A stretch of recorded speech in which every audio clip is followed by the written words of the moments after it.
Hey everyone, and welcome back to this class, Deep Reinforcement Learning, Deep Learning in Python Part 7. Since you've just been introduced to the OpenAI Gym interface, we're not going to code anything too complex right away.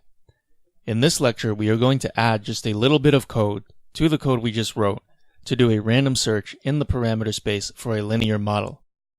In other words, we are going to take our state S, dot it with a vector of weights W, and if this is greater than 0, we'll do one action, and if it's less than 0, we'll do the other action. Let's do a quick overview of the algorithm in pseudocode. What this does is, I'm first going to choose the number of times I want to attempt to adjust the weights. For that number of times, I'm going to generate new weights randomly. Then I'm going to play a number of episodes with these new weights. I need to try more than once, just in case an episode is really long just by chance. From this, I'll calculate the average episode length. If the average episode length for these new weights is better than my best average so far, I'll keep these weights for later. Once I've done this a number of times, I've supposedly chosen some good weights that do well over a number of episodes, so hopefully not just by chance. Then I play a final set of episodes to see how good my best weights perform.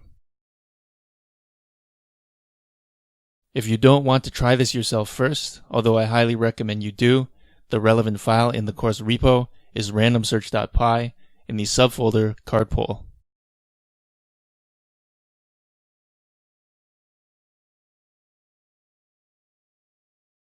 At the top here we have some basic imports, gym and numpy and matplotlib. We also have some future imports just in case you're using Python 3. If you have an old version of future, these imports may not work, so you can upgrade it by doing sudo pip install -U future.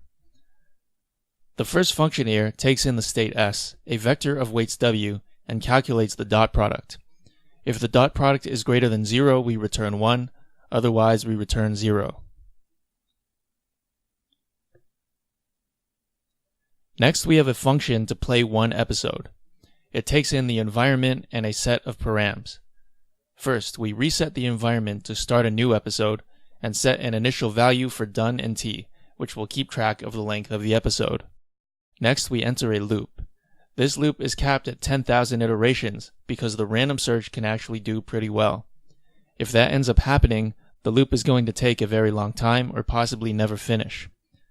One weird thing is that it seems that later versions of the gym no longer let you go past 200 iterations, but earlier versions do. To my knowledge, this hasn't been documented, so if you're using a later version of gym, then you'll automatically get the done signal when you've reached 200 iterations. Inside the loop, we increment t, choose our action, and perform the action. We're ignoring the rewards here, but they are all 1. When we're done, we return t. Notice how I've commented out this env.render function. If you call this, what will happen is a window will pop up and you'll be able to see a video of the episode as it's being played. This makes the script run much slower, of course, so we won't do it. However, you're encouraged to turn it on if you want to see what it looks like. Next, we have a function to play multiple episodes, which calls the previous function multiple times. It takes in the environment, total number of times to play, and the current params. The point of this function is to keep track of all the episode lengths for these parameters and then return the average. Next, we have the random search function. We are going to search through 100 random parameter vectors. Each are randomly selected from a uniform distribution between -1 and 1.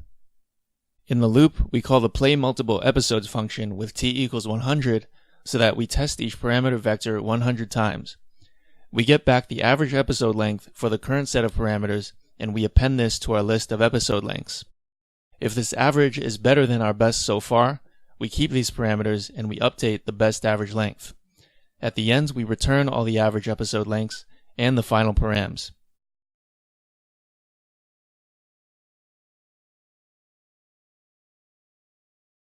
In the main section, we connect to the cardpool environment, call the random search function, and then plot all the average episode lengths. Once we've done that, we play a final set of 100 episodes with the best parameters. Typically, the average length of these will be close to the best out of the average episode lengths that we plotted in the previous step. Let's run this and see what we get.